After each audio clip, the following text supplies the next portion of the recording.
The universe doesn't send you loneliness to punish you. It sends it when you're finally ready to see what everyone else is too busy to notice. There's a precise moment in certain people's lives when the external noise simply stops making sense.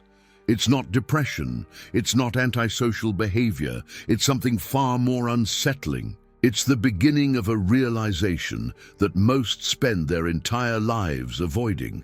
Have you ever noticed how some people seem perfectly integrated into the social world, always surrounded by others, always connected, always busy, and then suddenly, without warning, they simply withdraw.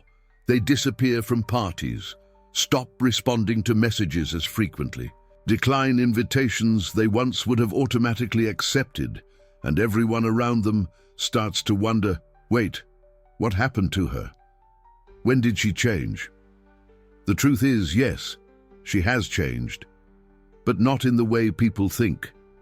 What happened wasn't a loss. It was a gain of clarity, and clarity is always solitary at first, because it separates you from everything that only worked while you weren't paying attention. Think about it.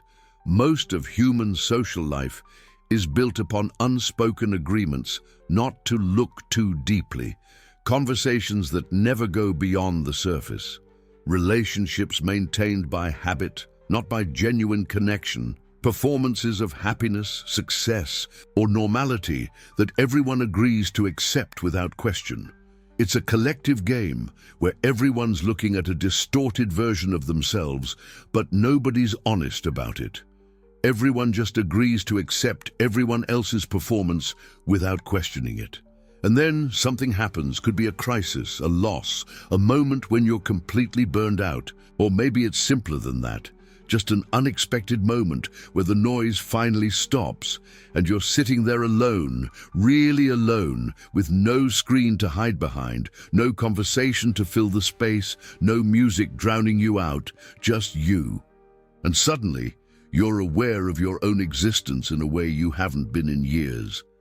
And in that moment, a question arises, not in words perhaps, but as an unsettling, almost physical sensation. Who am I when no one is watching? Who am I when I don't need to perform anything? This question is the portal, and the loneliness that follows is neither divine punishment nor a sign of personal failure. It's the universe saying, now you are ready to stop running. Ready to find what lies beneath all the masks you wear to keep yourself safe in the world. Most people spend their lives avoiding their own company. They fill every second with noise, with tasks, with stimuli, with other people. Because deep down, in the silence, something is waiting, and that something is scary. It's not a monster. It's the naked truth about who you truly are when you strip away all the layers of conditioning, external approval, and social performances. You know that feeling of being in a crowded room and still feeling completely alone? That's not true loneliness. That's emotional isolation. It's the feeling of not being seen, not being understood, of being disconnected even amidst the crowd. But the kind of solitude we're talking about here is different. It's intentional. It's chosen. It's you making a deliberate choice to step away from all the noise and finally listen to what you actually think, what you actually feel, what your core self is trying to tell you. And here's the paradox few understand. You can only truly connect with others after connecting with yourself. As long as you're running from your own presence, every external connection is superficial. It's a transaction. It's dependence disguised as intimacy. Because you're not offering who you are, you're offering who you think you need to be accepted. So the universe, in its brutal wisdom, removes the distractions. It pushes away the people who were only there to fill a void. It silences the noises that prevented you from hearing. It creates an empty space around you, and in that emptiness, you are forced to do the one thing you've been putting off for years. Truly meet yourself. Mirrors only show what light reveals. But what if your whole life you've been living in that gray in-between time, where nothing's really clear, where the reflected image is always a little off, always incomplete? Loneliness is like someone finally flipping on a bright light. Suddenly you can actually see. For the first time, you can actually see who you are. The rough edges, the imperfections, the cracks you've been hiding, but also the strength underneath, the resilience, the real beauty that was always there. You just never took time to notice it because you were too focused on how others saw you. And this is where most people freeze. They enter this space of solitude, look at themselves for the first time without a filter, and immediately try to escape back to the external world. This is too much. I can't handle this alone. And they rush back to the same empty relationships, the same empty distractions, the same empty noise. Because it's easier to live on the familiar surface than to dive into the unknown depths of oneself. But for those who remain, for those who endure the initial discomfort of coming face to face with their own truth, something extraordinary begins to happen. Loneliness ceases to be a burden and becomes space. It ceases to be emptiness and becomes potential. It ceases to be the absence of others and becomes the full presence of oneself. You start to notice things, small, subtle, the way you always said yes when you wanted to say no, the way you molded your personality to fit into groups that never truly saw you, the beliefs you've been carrying around like they're yours, except they're not. They were planted there by your family, your culture, your friends, and you never once actually stopped to ask yourself, do I actually believe this? The feelings you've buried because they were too messy, too inconvenient, too much. The dreams you let go of because they didn't make sense to the people who've never had the guts to dream themselves. Solitude grants you something the social world can never offer, permission to be completely honest. Because there's no audience, no external judgment, no risk of rejection. It's just you and the truth. And in the presence of that truth, without witnesses, you can finally stop lying. And here's what most people don't realize in the first moments of true solitude. The space between the trigger and the reaction finally becomes visible. In the social world, everything's happening at light speed. Someone says something, you snap back. Something goes wrong, you react without thinking. There's no break in the action, no moment to choose. It's just one reflex after another, programmed responses running on autopilot, endlessly, like you're not even in control. But when you're alone in that silence, something shifts. You start to notice that gap, that tiny space between what happens and when you actually feel it. Between the event itself and the story you tell yourself about it, between reality and what you decide it means. And in that pause, for the first time in your life, you realize you have a choice. You are not your thoughts, you are not your emotions, you are not your reaction patterns. You are the consciousness observing all of it. And if you can observe, you can choose. You can choose a different response, a different interpretation, a different path. You can't see yourself clearly when everything's moving. Think about trying to look at your reflection in a churning lake. All you get are broken pieces, waves distorting everything. But when the water finally goes still, when the wind dies down and the surface settles, then you see, perfectly clear. That's what solitude does. It stills everything so you can finally see yourself. That's what solitude does. It quiets everything down. It shuts out all the noise from the outside world. And in that quiet, you finally see who you actually are. Not the version other people see, not the version you've been trying to be. Just you, unfiltered, whole, real. And this vision changes everything. Because once you've seen the truth about yourself, you can't unsee it. Small talk will feel hollow. Relationships where nobody really knows you will start to feel suffocating. The constant noise and distraction will feel unbearable. You can't just go back to how things were, pretending you didn't see what you saw. But here's what most people miss when they first enter this territory of philosophical solitude. They think they've found their destination. They think solitude is the end point. that now it's just them and the void forever. It's not. Solitude's not the end point, it's the bridge. It's what carries you from the person you've been pretending to be to the person you actually are. From living for everyone else to finally living for yourself. In the silence, you finally hear the pause, and in that pause is everything you've been searching for. Not outside, not in others, not in external validations, achievements or recognitions, but here, inside, in the quiet space where you've always existed, patiently waiting to be discovered. That pause I mentioned, the space before reacting, becomes crystalline in solitude. Remember the mirror, that relentless reflection showing every micro-expression, every tension you carry without realizing it. Well, it's precisely in that mirror that you begin to notice something extraordinary. There's an infinitesimal moment between what happens and how you respond. A flash, a fraction of a second where everything is still suspended. Most people go through their entire lives without ever even knowing that moment exists. But in solitude, without the constant distractions of the external world, without voices demanding your attention, without performances to maintain, this moment expands. It becomes observable. And when you finally see it, everything changes. Because it is precisely in this space, this microscopic gap between stimulus and reaction, that your freedom resides. Let me show you what this looks like in real life. Think about something that irritated you recently. Maybe someone criticized you. Maybe someone cut you off mid-sentence. Maybe a text you sent didn't get a response. Now, if you actually pay attention to what happens in your body, you'll notice a pattern. First, something triggers you, and immediately, and I mean immediately, your body reacts.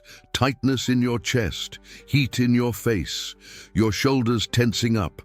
Only after that does your brain kick in with the story about what happened and what it means. But here's the thing, there's actually a space between when something happens and when your body reacts. It's tiny, but it exists. That's where you can step in. In solitude, this whole process becomes visible because there's nothing else grabbing your attention. You're just sitting there with yourself, watching how you work, like studying the inner workings of a watch. And the more you watch, the clearer it gets. Almost all of your reactions aren't real choices. They're automatic, like you're running a program you didn't even write. Old patterns playing over and over again.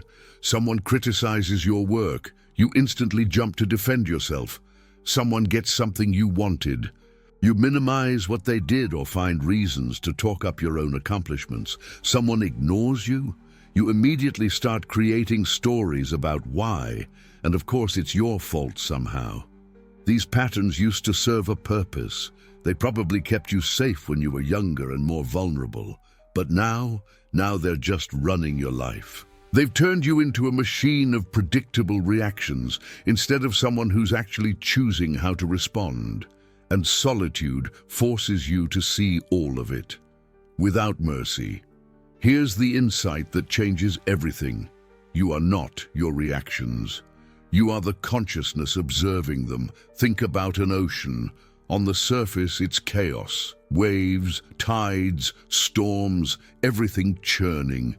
But down below, down in the deep part of the ocean, it's completely still, peaceful. The waves are happening on top, but the ocean itself doesn't care.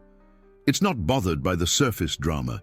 It just exists, calm and deep, while all this temporary stuff dances around on top of it. You are this ocean. Your emotions, your automatic thoughts, your anxiety, they're all waves. They're real. They're definitely happening, but they're not you. You're the ocean. You're the consciousness watching the waves form and disappear. And once you actually feel this, not just think it, everything shifts, because now you have a choice. Here's the framework. And it's deceptively simple, but it actually changes everything. Observe, pause, choose. First, observe. Don't judge it. Don't fight it. Don't try to fix it. Just notice, okay, I'm angry right now, or my chest feels tight. You're naming what's happening without becoming it. You're creating space between you and what you're feeling. Second, pause. And here's the thing about this pause, it doesn't have to be long. It doesn't have to be some big dramatic moment. It could just be one deep breath. 3 seconds of stopping before you react. But in that tiny pause, you're breaking the automatic chain. You're interrupting the direct line between what happened and what you do about it. Third, choose. On purpose. Maybe you respond the same way you would have automatically reacted, but now you're choosing it, not just running on instinct. Or maybe you do something completely different. You decide not to take it personally. You go with curiosity instead of getting defensive. You stay quiet instead of firing back. The ocean never cares about the waves. Let me give you a real example. Someone criticizes your idea in a meeting. Here's what normally happens. Your face gets hot, you feel embarrassed, your mind's already working on a defense, and before you can even think about it, you're arguing, explaining why they're wrong, maybe even throwing some subtle jabs back at them. But if you use the framework, you observe, heat in my face. My body sees this as a threat. You pause, take a breath, give yourself 3 seconds. Then you choose. That's an interesting point. What do you see as the problem with it? See the difference?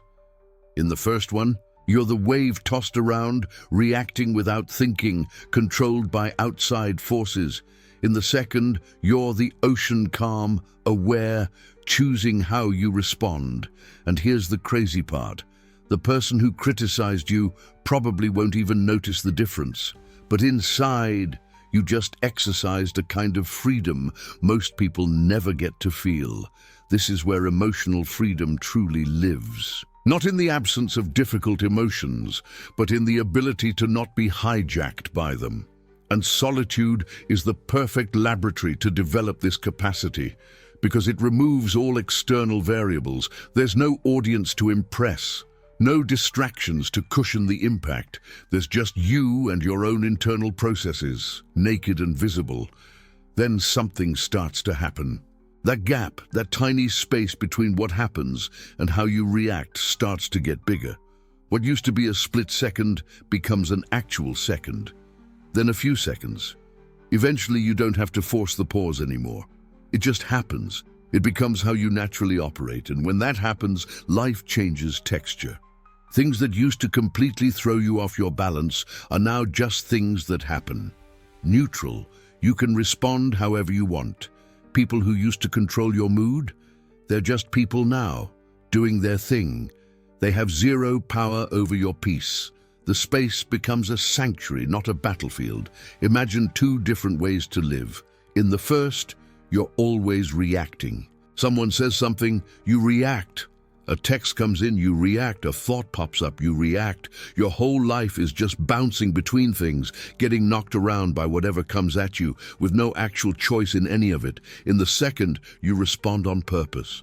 Everything still happens, people still talk, messages still come in, thoughts still appear, but now you're in there, actually choosing. Your life becomes a reflection of what you actually want, not just what's happening to you. One is chaos, the other is peace. And here's the thing, real peace isn't about controlling what happens around you. It's about not letting everything around you control you. You realize this peace was inside you the whole time. It wasn't somewhere else you had to get to. It was always there, deep down, just waiting for you to stop identifying with all the surface chaos and remember who you actually are. Solitude didn't create this capacity. It merely removed the layers of distraction that prevented you from seeing it. But here's something crucial I need to tell you. Non-reactivity isn't the ultimate goal. It's just the beginning of something much deeper, because it's one thing to stop reacting automatically to external stimuli. It's another entirely to live from a place of radical authenticity where you're no longer performing for any audience, not even yourself. Learning to control your reactions, that frees you from what's happening around you. But what about freedom from what you expect of yourself? What about dropping all the roles you play, all the masks you wear so automatically you've forgotten you're wearing them? The mirror showed you who you pretend to be. The ocean showed you that you don't have to get swept up in everything that happens. But what if there's something deeper? A level where you find out who you actually are when you stop trying to be anything. It's as if the universe sent solitude, not just to show you your reactive patterns, but to reveal something far more fundamental, who you are without the audience. And when you actually see this, really see it, not just understand it in your head, everything you believed about who you are starts to fall apart. But that needs its own space to be explored. For now, hold on to this. Between stimulus and response, there is a space. In that space lies your freedom, and in solitude, that space becomes impossible to ignore. The question isn't if you'll find it. The question is what you'll do when you finally see it. When the performance ends, the real you begins to emerge. Remember the mirror, how it showed you the gap between who you actually are and who you've been pretending to be. And the ocean, how it taught you that peace doesn't come from controlling the waves, but from knowing the stillness that's already inside you. Now let's tie it all together, because solitude didn't give you 3 separate lessons, it gave you a complete path. From the mirror, to the ocean, to the light. And we're going to get into that light now. The light you become when you stop trying to reflect what others want and start shining as yourself. Because here's the ultimate truth. You spent so much time trying to shine in the eyes of others that you forgot you were already a source of your own light. Let's talk about what's actually within your control. Because that's the framework that transforms everything. What's in your control? 3 things, just 3. Your awareness, your ability to notice things without automatically reacting. Your response, what you choose to do about what happens. And your boundaries, what you let in and what you don't let in. What's not in your control. Everything that depends on someone else. What they think of you, whether they approve, whether they love you, whether they reject you, all of it. And here's what changes when you finally accept this. You stop burning energy trying to control what you can't. You stop twisting yourself into shapes trying to be what everyone expects. You stop fragmenting yourself, trying to be enough for people who are never going to satisfy you anyway. And in that moment, that exact moment, you stop being a mirror and become a light. Mirrors just reflect what's around them. Lights create their own glow. Mirrors need someone looking to matter. Lights shine whether anyone's watching or not. Mirrors change depending on who's looking at them. Lights stay the same because the light comes from inside. This is the freedom you were being prepared for. Not freedom to be loved by everyone, but freedom to be yourself without having to ask anyone's permission. Now, what is it like to live without the mask? I'll be direct. It's different, profoundly different. Your relationships shift. Some get deeper than you'd ever think possible. Others just fade away, and honestly, you already know which ones. But here's the thing. It doesn't wreck you. Because you finally get that relationships based on you performing were never real anyway. They were just deals dressed up to look like real connection. Your work changes. You stop saying yes to things you hate. You stop accepting jobs with bad conditions just to keep up the go with the flow image. And here's the paradox. People respect you more, not less. Because authenticity is something people can feel, even if they can't explain it. The way you express yourself changes. You stop filtering your thoughts before you say them. You stop choosing your words specifically to get people's approval. You stop hiding the parts of yourself that don't fit into what people expect. And here's the most beautiful part. Solitude taught you real connection. Not the fake kind with all the pretending. Real connection. First with yourself, and once you're actually connected to yourself, then you can actually connect with other people. Because you're not selling a version of yourself anymore, you're just being present. The people who matter will see the real you, actually see you. The ones who don't matter, who cares? They don't need to see anything. And this is what separates those who understand from those still lost on the surface. Now let's bring it all together. The mirror, the ocean, the light. These aren't three different ideas. They're three stages of the same transformation. Stage 1, the mirror. You see the truth. You finally see the gap between the mask you wear and who you actually are. Between performing and just being. Between living someone else's life and living yours. This is the wake-up call. It hurts, but you need it. Stage 2, the ocean. You learn to master your emotions. You figure out that you don't have to control everything around you. Your real power is inside, in the part of you that doesn't get moved by the storms. You learn to respond instead of just reacting. This is where you get real power. But it's still inside you. Stage 3, the light. Now you're expressing who you actually are. You stop trying to be what people want and start being yourself. You don't need other people to validate you because you're solid on your own. This is where you bloom. You become yourself fully, and now you understand the deepest truth of all. The universe didn't send loneliness to trap you. It sent it to set you free. To free you from masks you never needed to wear, from performing until you're exhausted, from chasing everyone else's expectations, from needing everyone's approval just to feel okay. Solitude was the invitation. Awakening was the journey, and authenticity is the destination. You were never broken. You were being shaped, like gold being purified in fire, like a diamond being formed under pressure. Like stone being carved into something beautiful. What looked like falling apart was actually becoming something better. What felt like being abandoned was actually you getting ready.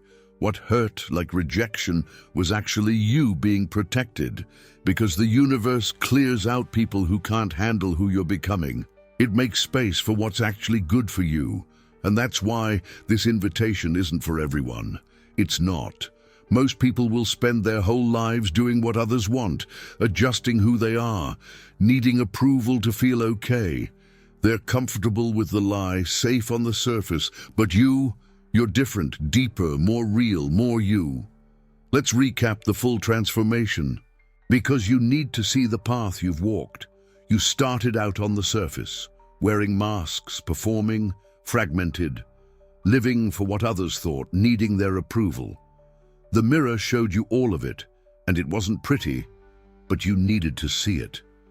Then you went deeper. You found the ocean inside you. You realized that you don't have to control everything around you because there's something stable inside you that can't be shaken. You learned to watch what happens without automatically reacting, to respond consciously. That's real power. And now you shine. You're your own light source. You're authentic without needing anyone to say it's okay. You're not a prisoner to who's watching because you finally know that who you are doesn't depend on anyone's eyes on you. That's the journey. From being split up inside to being whole. From trying to reflect what people want to radiating who you are. From performing to actually being present, and you arrived here not by accident, by choice. The choice to look when it hurts. To dive when it scares you, to shine when it's easier to hide. So what's the next step? How do you live this in practice? Simple. The next time you feel lonely, and you will, because it always comes back to remind you who you are, don't try to escape it. Let it in. See it as your invitation, not to be alone, but to be yourself.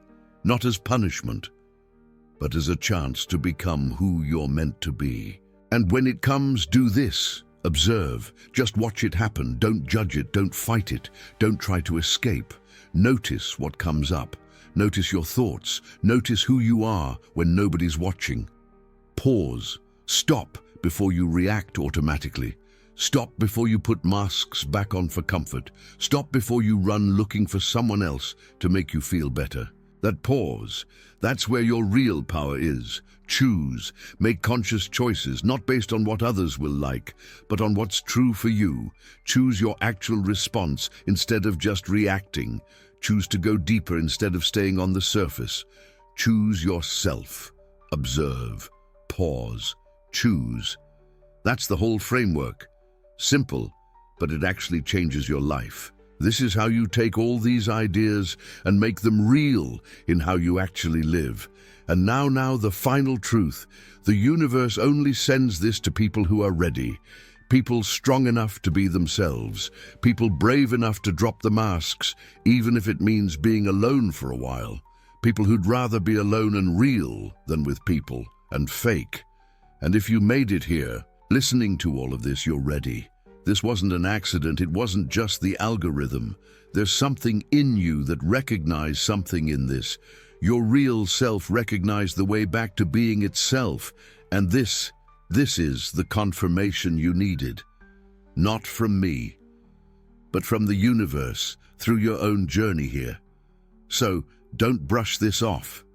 Don't downplay it. Don't just go back to how you were. You've been handed a map. Actually use it.